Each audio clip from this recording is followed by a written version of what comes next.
oración matutina, que mañana la iglesia está abierta desde las 6 de la mañana y que este lugar permanecerá con las puertas abiertas y que es usted bienvenido, que el Señor siempre tiene una palabra fresca para nosotros. Amén. ¿Y cuántos saben que somos una iglesia con mentalidad de reino? Amén. Bueno, voy a pedirle a Ketty Quiñones que pase por acá y nos dará noticias de cómo ser una iglesia con mentalidad de reino. Amén. Buenas noches, iglesia. No le voy a robar mucho tiempo. Para muchos es una información, para otros es un recordatorio. Próximo mercadillo el día 15 de febrero. Estaremos ahí en el anexo y a toda la iglesia le hacemos la convocatoria de forma individual y al mismo tiempo colectiva. Vamos a estar al final del culto allí detrás tomando nota de aquellas personas que quieren participar y la verdad que será todo un éxito. La verdad que vamos por buen camino, ¿eh? Hasta los hombres se han apuntado. Eso nunca había sucedido en la historia de los mercadillos, que un hombre se apunte y me diga quiero ser dependiente de la ropa de hombre. Así que anímese, varón, que estaremos allí, ¿sí? Gloria a Dios, denle un aplauso al Señor, los hombres están más involucrados. Ahora sí, como sé que usted vino con hambre de Dios, codea al que tiene al lado y dígale, ahora no me cuentes nada, dígale. Pon el móvil en silencio porque Dios me va a hablar. Quiero pedirle que reciba con un fuerte aplauso a nuestro hermano y pastor de Collado Villalba, Dani Blandón.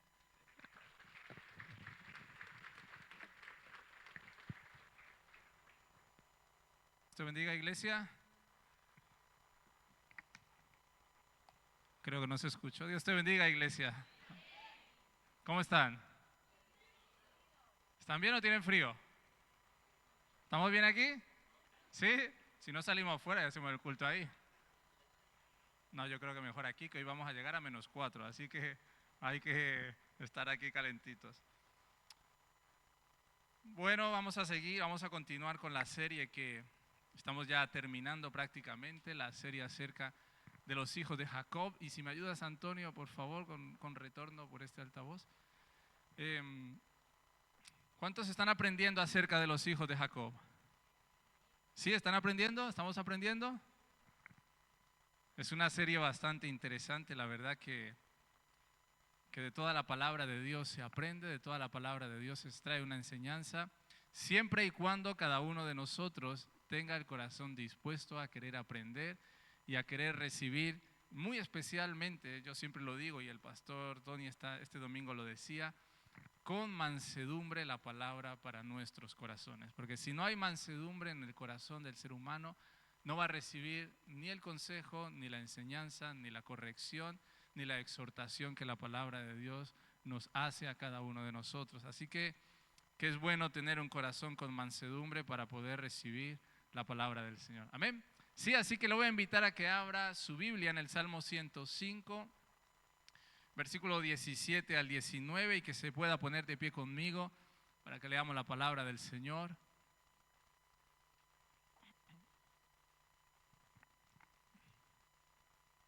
Sí, Salmo 105, ¿lo tiene ahí?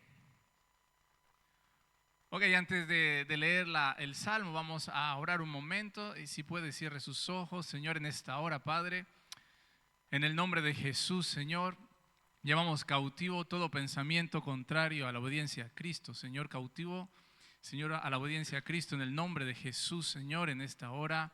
Señor, a todo espíritu de duda, de temor, de incredulidad, de apatía y de control mental, Señor, lo echo fuera de este lugar y declaro la libertad de tu Espíritu Santo en este lugar para recibir tu palabra con agrado y con mansedumbre, Señor, en el nombre de Jesús. Amén. Y dice el Salmo 105, versículo 17 al 19, dice: envió un varón delante de ellos, a José, que fue vendido por siervo.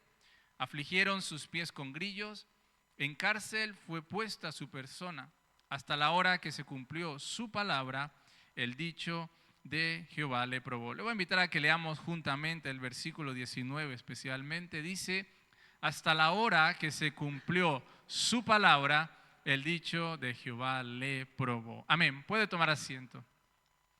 Bueno, la historia de José es una historia muy extensa, es una historia muy larga, así que voy a hacer todo lo posible por poder dejarle las cosas más significativas de la historia de José, porque sin duda la historia de José es la historia más relevante de todos los hijos de Jacob. Es la más relevante. Es una historia muy, muy interesante. Y es muy relevante por sus vivencias, por su sufrimiento, por la exaltación que Dios le hace al final de su vida y sobre todo por la tipología que tiene con nuestro Señor Jesucristo. Así que es una historia bastante interesante, bastante relevante, de la que podemos extraer, siempre que así lo queramos, enseñanzas útiles para nuestras vidas. Así que ¿cuántos creen que la palabra de Dios es útil?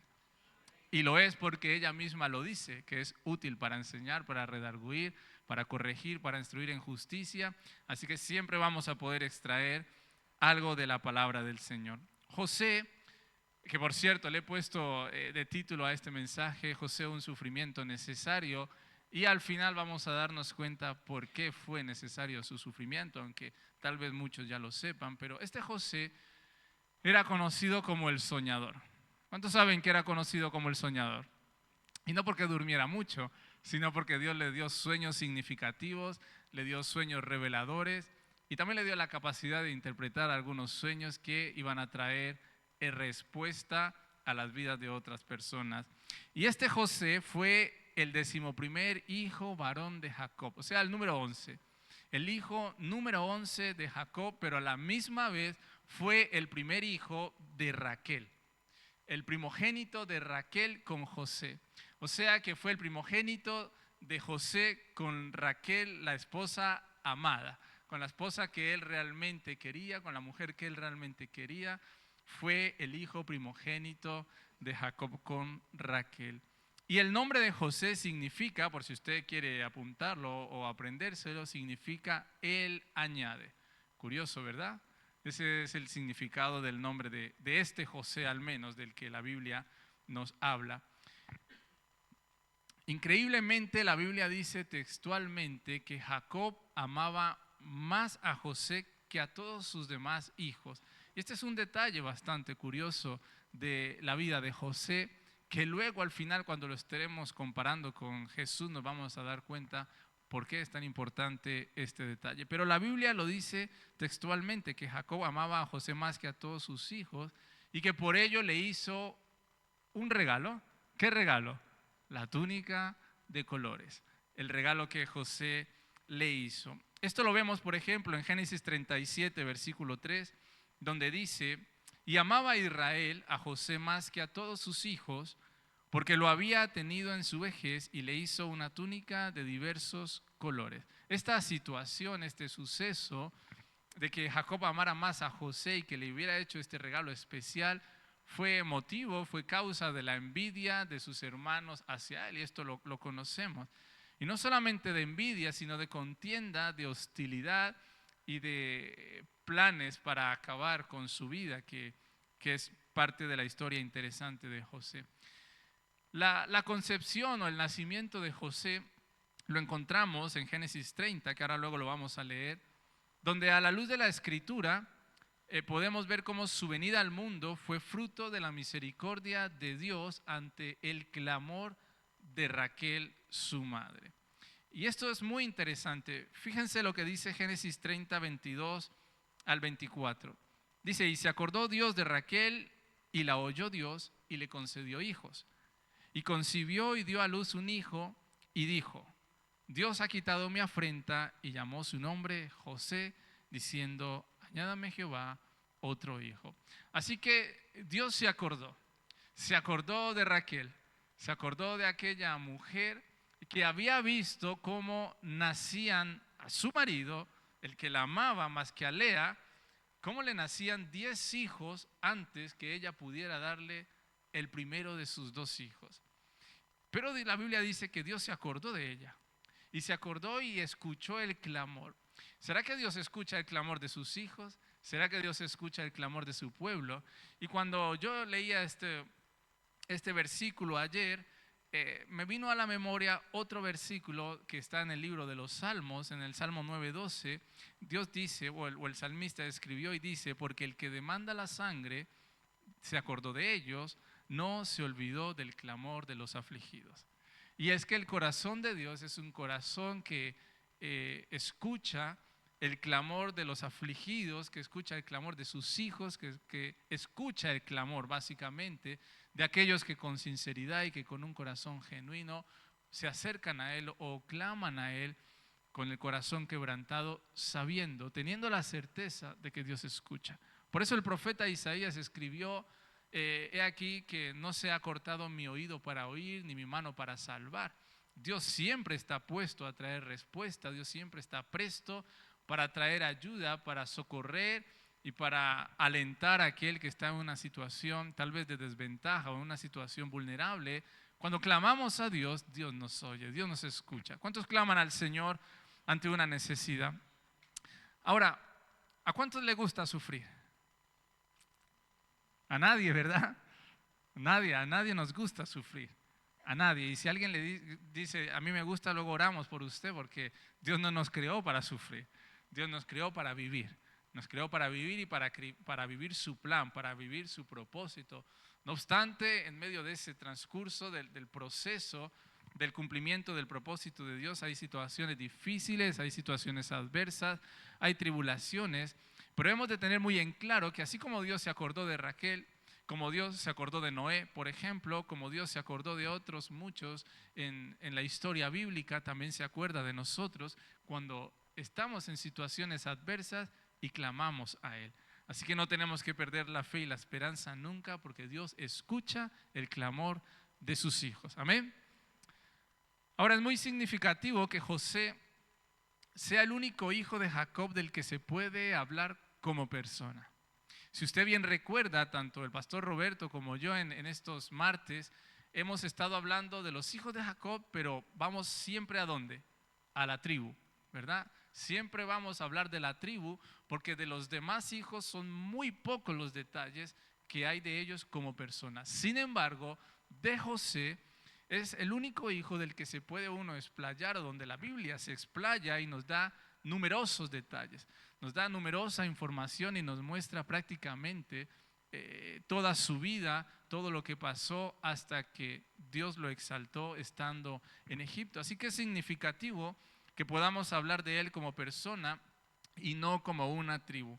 Aunque también es verdad que la Biblia en algunos momentos cita a la tribu de José. De hecho, solo en 3 pasajes cita la tribu de José o la casa de José. Pero si se analiza el contexto de esos pasajes, hace referencia o a Efraín o a Manasés, que son los hijos de José. Así que este hombre es el único de los hijos de Jacob del que podemos hablar de él como persona, del que podemos referirnos a su vida y buscar información de su vida. Y este hijo, número 11 de Jacob, también recibió la bendición de su padre. Y sabemos que la bendición patriarcal es súper importante en la historia bíblica.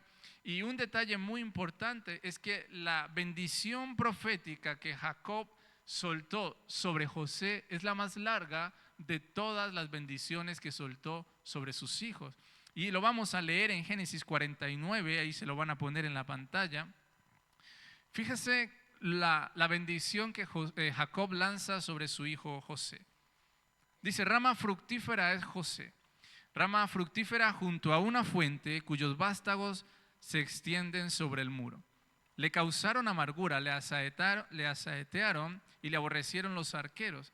Mas su arco se mantuvo poderoso y los brazos de sus manos se fortalecieron por las manos del fuerte de Jacob, por el nombre del pastor, la roca de Israel, por el Dios de tu padre, el cual te ayudará, por el Dios omnipotente, el cual te bendecirá con bendiciones de los cielos de arriba, con bendiciones del abismo que está abajo, con bendiciones de los pechos y del vientre. Las bendiciones de tu padre fueron mayores que las bendiciones de mis progenitores, hasta el término de los collados eternos serán sobre la cabeza de José y sobre la fuente del que fue apartado de entre sus hermanos. En esa bendición que Jacob estaba haciendo a sus hijos, ya denota lo que le iba a ocurrir. Por un lado, que tendría hijos que iban a fructificar. Por otro lado, que sus propios hermanos lo iban a afrentar, iban a contender con él, que lo iban a vender, aunque no lo dice literalmente, pero dice sí le causaron amargura, le asaetearon y le aborrecieron los arqueros. Esa bendición es una bendición muy importante, o esa bendición profética, porque se cumplió literalmente en la vida de José. Se cumplió, y si usted ha leído Génesis, si ha leído la historia de José en el libro de Génesis, va a ver que cada detalle de la vida de José es muy interesante. Y no solamente interesante, sino crucial en el trato en él como persona, en el trato del entorno donde estaba, y sobre todo crucial en el propósito que Dios tenía con la nación de Israel. Por eso los procesos hay que vivirlos y hay que superarlos. No podemos quedarnos cautivos en los procesos. No podemos quedarnos detenidos, estancados y anclados en los procesos que no nos gustan. Porque si nos quedamos detenidos en el lamento, en la queja, en la detracción del proceso que nos toca vivir, nos vamos a quedar ahí y nuestra vida no va a avanzar. Porque el proceso de la vida de José no fue nada fácil. Lo que este hombre tuvo que pasar no fue nada fácil, nada que cualquier persona quiera vivir o quiera enfrentar. Fue un proceso largo de 13 años, fue un proceso duro, fue un proceso de soledad, de olvido, fue un proceso de exilio forzoso, de cautividad, fue un proceso que sin duda trató con su vida, trató con su carácter, trató con su corazón, trató con todo su ser, pero al final Dios se glorificó en la vida de José porque él supo superar el proceso. Ahora levante su mano conmigo si quiere hacerlo y diga: yo voy a superar los procesos de Dios en mi vida. Si no queremos superar los procesos, hermanos, no vamos a llegar a ningún lado, porque Dios no nos va a dejar avanzar un nivel más si no hemos aprobado el nivel anterior. Porque es así, ¿verdad? Piensa en un niño pequeño. Un niño pequeño, si le damos un cuchillo con 2 años, con 3 años, ¿qué va a pasar? Se va a hacer daño. Aunque el cuchillo sea una herramienta útil para untar mantequilla, para cortar carne, para cortar el pan, para lo que sea, cada etapa tiene sus procesos de aprendizaje, de maduración, y lo mismo pasa con nosotros en el Señor. Cada etapa de nuestra vida tiene un proceso que debe madurar, que debe superarse, que debe afrontarse y enfrentarse con la sabiduría de Dios para que al final Dios pueda glorificarse a través de nuestras vidas. Porque yo creo que queremos que Dios se glorifique, ¿verdad? Ahora, a nadie le gusta sufrir, ¿verdad? Pero a veces los procesos de sufrimiento son necesarios. Porque la vasija muchas veces tiene que romperse en manos del alfarero para que el alfarero pueda volver a reconstruirla de acuerdo a su voluntad y de acuerdo a su propósito. ¿Amén? ¿Sí? La historia de José es a lo sumo muy extensa, que va desde Génesis capítulo 37 hasta Génesis capítulo 50. Es una historia muy larga y de hecho solamente se ve interrumpida en Génesis 38 y en Génesis 49, que se narran otros sucesos, pero son 11 capítulos solamente dedicados a la vida de José, solamente dedicados a la historia de este hombre. Así que es una historia muy extensa donde Dios nos muestra lo que él tuvo que vivir. Y esos sucesos de vida, esas situaciones, nos enseñan a nosotros lecciones de vida muy importantes. Muy importantes. Es más, en la historia de José, lo que más relevancia tiene, o de las cosas que más relevancia tiene, es la necesidad del perdón y la capacidad que tiene el perdón para traer vida, para traer esperanza, para traer un porvenir mejor a aquellos que deben ser perdonados. Porque usted sabe que José tuvo que perdonar ¿a quiénes? A sus hermanos.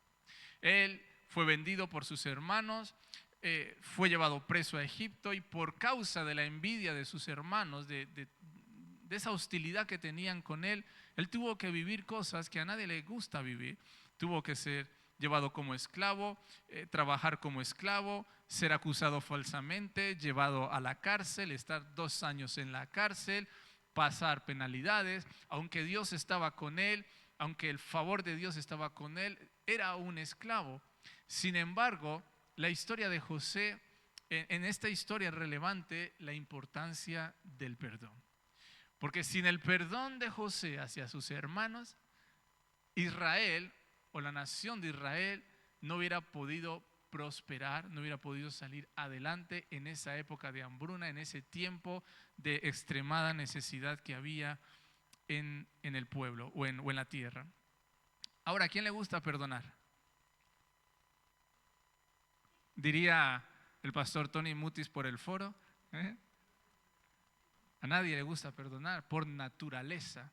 A nadie le gusta perdonar, ¿verdad que no? Y a nadie le gusta perdonar porque tenemos una naturaleza adámica, tenemos una naturaleza caída, tenemos una naturaleza corrupta. Y tal vez alguien diga, pero ¿cómo es posible si Génesis 1:26 dice que Dios nos creó a su imagen y semejanza? Sí, pero recuerde que la creación se corrompió, se pervirtió, se desvirtuó. Y Génesis 5:3 dice algo súper interesante, o al menos para mí, porque dice que siendo Adán de 130 años, engendró un hijo conforme a su imagen, conforme a su semejanza. Entonces arrastramos esa naturaleza caída, esa naturaleza pecaminosa, un diseño incorrecto, que en ese paquete va el no perdonar, el que la ofensa pueda más que el perdón. Sin embargo, cuando tenemos a Cristo, tenemos que tener muy claro que si queremos que el amor del Padre, el perdón del Padre esté sobre nosotros, debemos también aprender a perdonar a nuestros semejantes. Pase lo que pase y cueste lo que cueste. Porque si no, hermano, si usted no perdona a alguien, el amargado es usted, la otra persona no. La otra persona vive como si nada y uno mismo es el que se amarga, el que vive en el lamento, el que vive en la queja, el que vive en esas cárceles de oscuridad.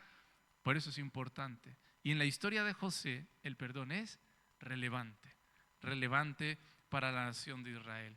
Y como la historia de José es tan larga, yo le voy a dar los detalles más importantes o los principales que encontré acerca de él y luego con la tipología de Cristo, porque el tiempo avanza y me quedan solamente 60 minutos, así que vamos a poder avanzar, ¿sí? Vamos a ver los aspectos más importantes, que hoy están muy serios. ¿Qué les pasó? ¿El frío puede con ustedes? Mire, le voy a dar 7 detalles y si Nelson me ayudas en el piano, por favor, ¿sí? En sol mayor. Sí, 7 detalles importantes de la vida de José. Número 1, favoritismo y envidia. José era el hijo favorito de Jacob, lo que provocó la envidia y el odio de sus hermanos. Eso lo dijimos al principio. Fue, y más que el favorito, fue el hijo amado, porque es lo que textualmente dice la Biblia. Amó más Jacob a José que a todos sus demás hermanos. Pero ese amor provocó una envidia insana de sus hermanos hacia la vida de José, lo cual denota inmadurez en sus hermanos. Y esa inmadurez también puede a veces darse en la iglesia, en las familias, cuando no entendemos que a veces cada padre ame a sus hijos de una forma diferente. Cada padre o cada madre exprese su amor hacia sus hijos de una forma diferente. Pero el amor sigue siendo el mismo, porque si amamos diferente a una persona o a un hijo que a otro, algo falla. Diferente en el sentido de menos. Yo creo que cualquier padre daría su vida por sus hijos, ¿verdad? Porque ese es el amor. Ese es el amor del Padre con nosotros en Cristo. Dio su vida por nosotros. Así que en José vemos un favoritismo o un amor mayor, pero a la misma vez envidia. En segundo lugar vemos los sueños proféticos que Dios le dio. José tuvo sueños que indicaban que él llegaría a ser más grande que sus hermanos y que estos se inclinarían delante de él. Pero no era cosa de él, era cosa de Dios. Así que cuando Dios tiene algo con alguien, el resto no debe involucrarse, no debe meterse, porque al final Dios va a sacar adelante lo que Él se ha planeado hacer. Y cuando las terceras personas se meten y se involucran en contra de lo que Dios tiene con alguien, al final acaban mal. Le pasó a los hermanos de José. Aunque al principio él no supo manejar la revelación que Dios le estaba dando, sin embargo, Dios tenía muy claro lo que iba a hacer con José. lo iba a llevar para preservar la vida a toda una nación. En tercer lugar, otro aspecto relevante de la vida de José es su venta como esclavo. Sus hermanos lo vendieron como esclavo a unos mercaderes ismaelitas que iban camino a Egipto. Lo vendieron por la envidia, por la hostilidad, por la contienda que tenían hacia él. Lo vendieron porque no pudieron soportar que su padre le haya hecho una túnica de colores a él y a ellos no. Pero esto nos tiene que llevar a pensar y a decir qué peligrosa es la envidia. Qué peligroso es no aceptar que los demás también merecen lugar, oportunidad, y que debemos quitar todo tipo de prejuicio de los corazones, porque si no, nos vamos a amargar. Vamos a vivir en la queja, en el lamento, en la frustración, en la decepción, por los rincones de las casas. A mí nadie me quiere, a mí nadie me invita, a mí nadie me llama, nadie cuenta conmigo. Vamos a vivir de esa manera, con la queja avanza, y al final el corazón propio es el que sufre, ¿verdad? Es el que sufre. Y ahí Satanás se frota las manos y dice, pues a este yo me lo voy a camelar y lo voy a ir sacando del cuerpo, lo voy a ir aislando, llevándomelo lejos del cuerpo, porque lejos del cuerpo es donde puedo hacerle daño. Así que, hermanos, cuidado porque ese tipo de cosas no bendicen nuestra vida. Y si queremos que Dios cumpla su propósito con nosotros, tenemos que tener la mente de Cristo realmente implantada en nuestras vidas. En cuarto lugar, otro aspecto relevante de la vida de José es que sirvió en la casa de Potifar. Fue vendido como esclavo, llegado a Egipto, lo compró este hombre importante de Egipto, sirvió como esclavo, Dios le dio la gracia, se ganó el favor de este hombre, lo hizo mayordomo de su casa, le dio su confianza, pero allí tuvo que sufrir la acusación falsa. Pero en medio de la acusación falsa, la historia de José en casa de Potifar nos deja algo importante. Y es que no lo he traído apuntado, pero el libro de Génesis nos dice que cuando la mujer de Potifar se le insinúa para que se acueste con ella, José dice estas palabras: ¿cómo pues pecaría contra Dios y cometería este gran mal? José, siendo esclavo, hermanos, había sido vendido por sus hermanos.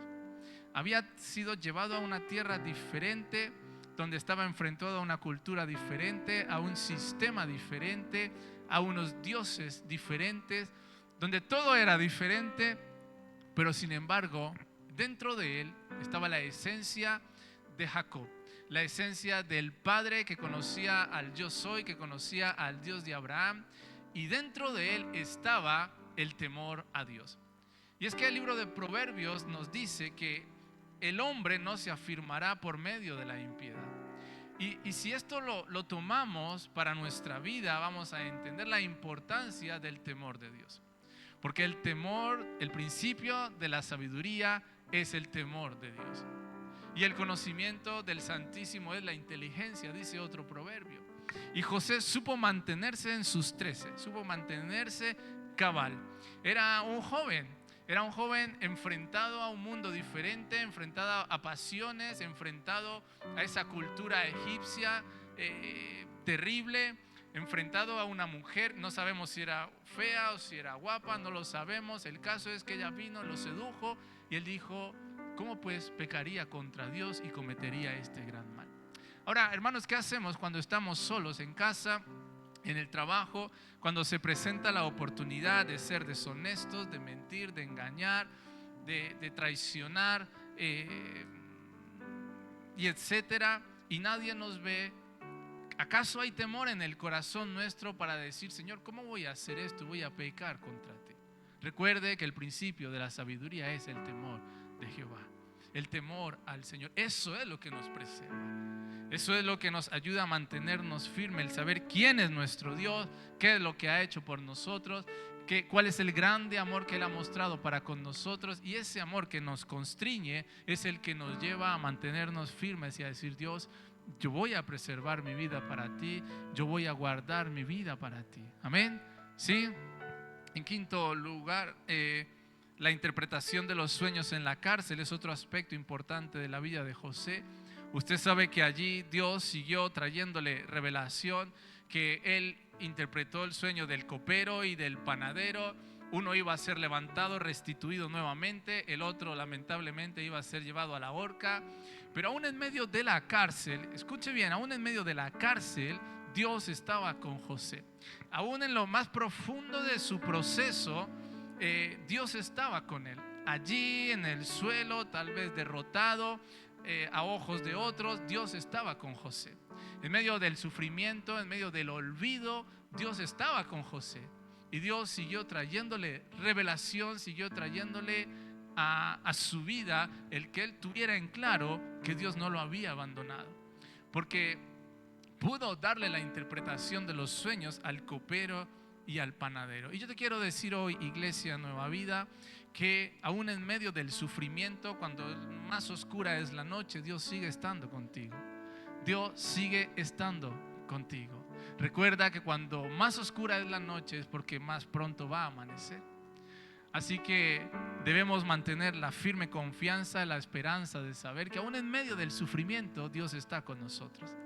Que a veces el sufrimiento es necesario porque Dios está tratando el corazón, porque Dios está tratando el carácter, porque Dios está desbaratando las estructuras, las fortalezas mentales, la religiosidad, tantas cosas. Pero en esos momentos difíciles de prueba, de escasez, de enfermedad o de lo que sea, Dios está con nosotros. En todo tiempo, en todo momento, en toda circunstancia, Dios está con sus hijos. ¿Sí?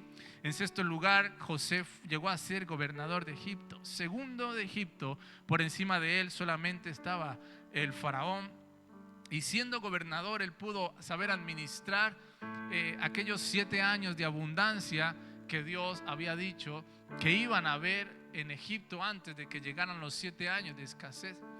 De lo cual aprendemos que cuando Dios nos lleva a un lugar o nos permite llegar a un lugar, a una posición, debemos saber que es necesario que seamos buenos mayordomos, buenos administradores de aquello que Dios nos ha dado. Que todas las oportunidades buenas que podamos tener son por gracia de Dios. Recuerde, nada puede recibir el hombre que no le haya sido dado del cielo.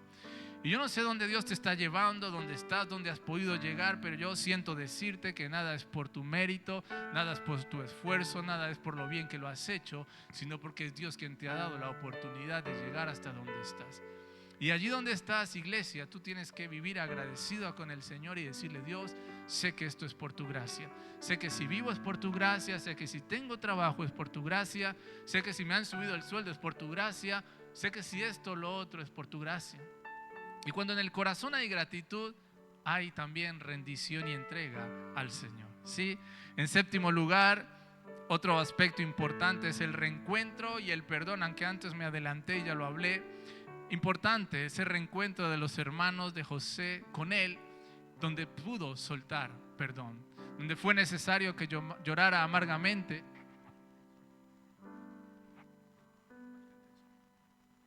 Donde fue necesario que llorara amargamente y pudo perdonar a sus hermanos. Tal vez tú aquí hoy tengas que perdonar a tu padre, a tu madre, a tus hermanos, a tus vecinos, a tu jefe, al que tienes al lado sentado, no lo sé, a los pastores de la iglesia, a los líderes, sea quien sea, suelta el perdón. Suelta el perdón. Porque el perdón, la falta de perdón te ata. La falta de perdón te detiene. La falta de perdón te destruye. La falta de perdón impide que el plan de Dios pueda cumplirse en tu vida. ¿Sabes por qué? Porque no vas a ser capaz de doblegar tu voluntad delante del Padre y de decirle, como dice Mateo 6:10, venga a nosotros tu reino y hágase tu voluntad. Ese reencuentro fue crucial en la vida de José y en la vida de toda la nación de Israel, porque él le dijo a sus hermanos que para preservación de vida Dios lo había llevado a Egipto. No se preocupen, ustedes no me quisieron, tuvieron envidia, me vendieron por 20 monedas de plata, pero no se preocupen, porque yo estaba en los planes de Dios. Yo estaba en los propósitos de Dios y para preservación de vida Dios me ha traído aquí. Así que, hermano, tú tienes que levantar tu corazón y decir, bueno, tal vez he sufrido, tal vez me has despreciado, tal vez ahora tengo un mal momento, pero yo sé que estoy en los planes de Dios. Yo sé que estoy en los propósitos de Dios.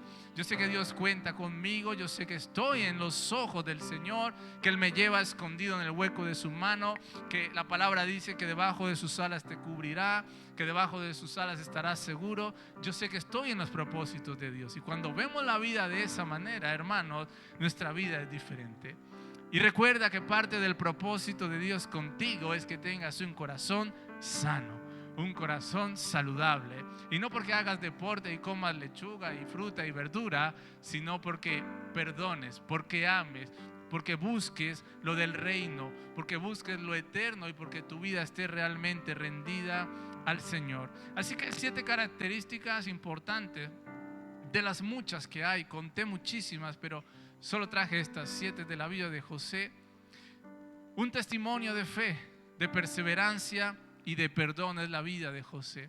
Pero a la misma vez, él tiene un símil con nuestro Señor Jesucristo. Tiene también otros 7 aspectos importantes que nos hablan de la tipología de José con Cristo. El número 1, amado por su padre. José era el hijo amado de Jacob. Jesús fue el hijo amado de Dios. Oh, este es mi hijo amado, en él tengo complacencia a él oír. Número 2, José fue rechazado por sus hermanos y Cristo fue rechazado por su pueblo. Cristo fue rechazado por la nación a la que él había venido o en la que había nacido. Número 3, José fue vendido por precio. 20 monedas de plata costó la vida de José, 30 piezas de plata costó la entrega de Cristo. Así que interesante, ¿verdad? Interesante las similitudes que tiene la vida de uno con el otro. Número 4, la tentación y la fidelidad. José supo resistir la tentación de la esposa de Potifar. Jesús supo resistir la tentación del diablo en Mateo capítulo 4. Unos y otros supieron resistir la tentación, así que hay una similitud, por eso es tipo de Cristo, José. Número 5, sufrimiento injusto. José fue encarcelado injustamente y Jesús fue crucificado, o mejor dicho, fue condenado, fue maltratado, fue ultrajado, vejado y crucificado injustamente. El justo por usted y por mí, el justo por los injustos. José fue llevado a una vida de sufrimiento injusta. Cristo fue llevado a la cruz injustamente, pero era necesario ese sufrimiento. Era necesario ese camino de dolor. Era necesario ese calvario para que tú estés hoy aquí escuchando la palabra de Dios, para que estemos hoy aquí en el nombre de Cristo. Era necesario para que hoy podamos tener acceso libre a la presencia del Padre. Número 6, la elevación a una posición de poder. Aunque fue vendido como esclavo, al final Dios lo puso como segundo de Faraón. Aunque vino Jesús a esta tierra y fue muerto y crucificado, Dios lo elevó hasta lo sumo, lo sentó a su diestra y le dio toda potestad en el cielo y en la tierra. Así que otra similitud con José. Y número 7, la salvación de muchos. Si José salvó a muchas personas, que si no recuerdo mal eran 65 o 72 las personas que salieron con Jacob camino a Egipto, si salvó a esas muchas personas, en la muerte de Cristo, el sufrimiento de Cristo, la resurrección de Cristo trajo esperanza y salvación espiritual a toda la humanidad. Hecho glorioso, hecho sublime, hecho maravilloso el que Cristo haya llegado hasta la cruz y no solamente morir, sino crucificar. Porque el hecho glorioso es la resurrección de Cristo. Porque si Cristo se hubiera quedado muerto, crucificado y muerto en aquella tumba y nunca hubiera resucitado, nuestra fe sería vana, no habría esperanza. Si José se hubiera quedado como esclavo toda la vida y nunca hubiera sido puesto como segundo señor de Egipto, la nación de Israel no hubiera tenido esperanza. Sin embargo, tanto a uno como a otros, Dios los exaltó hasta lo sumo y dio salvación a otros a través de la vida de ellos. Hermanos, el hecho de que Jesús muriera y resucitara ha sido el hecho más glorioso en la historia de la humanidad. Así que yo he querido juntar 6 pasajes de la Biblia, uno con otro, 2 de Isaías, 1 de Hebreos y 3 de Primera de Pedro, y he hecho como una pequeña carta, como una pequeña epístola que fíjese cómo suena si la leemos juntamente sin citar los versículos y los capítulos. El profeta Isaías dice: he aquí que mi siervo será prosperado, será engrandecido y exaltado y será puesto muy en alto. Como se asombraron de ti mucho, de tal manera fue desfigurado de los hombres su parecer y su hermosura más que la de los hijos de los hombres. Así asombrará él a muchas naciones, los reyes cerrarán ante él su boca, porque verán lo que nunca les fue contado y entenderán lo que jamás han oído. Con todo eso, Jehová quiso quebrantarlo, sujetándole a padecimiento. Cuando haya puesto su vida a expiación por el pecado, verá linaje, vivirá por largos días y la voluntad de Jehová será en su mano prosperada. Verá el fruto de la aflicción de su alma y quedará satisfecho.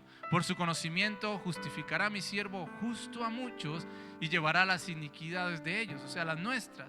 Por tanto, yo le daré parte con los grandes y con los fuertes repartirá despojos, por cuanto derramó su vida hasta la muerte y fue contado con los pecadores, habiendo él llevado el pecado de muchos y orado por los transgresores. Estos 750 años de la manifestación de Cristo a esta tierra. Pero luego continuamos la carta en Hebreos y dice: y Cristo en los días de su carne, ofreciendo ruegos y súplicas con gran clamor y lágrimas. ¿Será que sufría? Sufría, porque la cruz no fue fácil, porque el Getsemaní no fue fácil, sufría, ofreciendo ruegos y súplicas con gran clamor y lágrimas al que le podía librar de la muerte. Fíjese, fue oído a causa de su temor reverente, y aunque era hijo, por lo que padeció aprendió la obediencia. Y hermanos, aunque seamos hijos del Señor, necesitamos también aprender obediencia delante del Señor, porque se complace Jehová más en la obediencia antes que en los sacrificios, nos dice los libros de Samuel. Y aunque era hijo, por lo que padeció aprendió la obediencia, y habiendo sido perfeccionado, vino a ser autor de eterna salvación para todos los que le obedecen. Puesto que Cristo ha padecido por nosotros en la carne, vosotros también armaos del mismo pensamiento, pues quien ha padecido en la carne terminó con el pecado, para no vivir el tiempo que resta en la carne conforme a la concupiscencia de los hombres, sino conforme a la voluntad de Dios. Porque mejor es que padezcáis haciendo el bien, si la voluntad de Dios así lo quiere, que haciendo el mal. Porque también Cristo padeció una sola vez por los pecados, el justo por los injustos, para llevarnos a Dios, siendo a la verdad muerto en la carne, pero vivificado en espíritu. De modo que los que padecen según la voluntad de Dios encomienden sus almas al fiel Creador y hagan el bien. Hermanos, hay sufrimientos que son necesarios. Hay procesos en la vida que son necesarios, aunque no nos gusten. Los procesos que vienen de Dios. Porque luego están los procesos o los sufrimientos consecuencia de nuestras malas decisiones. Eso es otra cosa. Pero los procesos que vienen de Dios, los tratos que vienen de Dios, es para hacer de ti algo mejor. Es para hacer de ti un instrumento útil, una vasija de honra. Es para hacer de ti aquel vaso escogido en el cual Él quiere verter vino nuevo para que pueda ser de bendición a otras personas. Así que te voy a invitar a que te pongas de pie conmigo ahí en tu lugar. Porque mira, puede que tú digas: ok, pero yo no soy Jesús, yo no soy José, yo no voy a salvar a muchos. Pero ¿y quién dice que no? ¿Y quién dice que no? ¿Quién dice que Dios no puede utilizar tu vida para predicar de Cristo a 10, a 20, a 30, a 50, de aquí a 40 años, a todos los años que te restan por vivir? ¿Quién dice que tú no puedes ser un agente de salvación? Que tú no puedes ser una persona que lleve esperanza, que seas una persona que lleve alegría, que lleve una persona a que el resto entienda la necesidad del arrepentimiento y de la cruz para que su vida tenga esperanza. Porque mire, usted es alguien útil, usted es alguien que en las manos de Dios es un instrumento escogido, que en las manos del Señor es una vasija de honra con la capacidad de recibir sobre ti el que Dios vierta su presencia, su Espíritu Santo, que vierta sobre ti su poder para que tú puedas darle gloria a Dios con tu vida. ¿Quién dice que no puedes ser autor o agente de salvación para otros muchos? Así que no sé lo que estás pasando.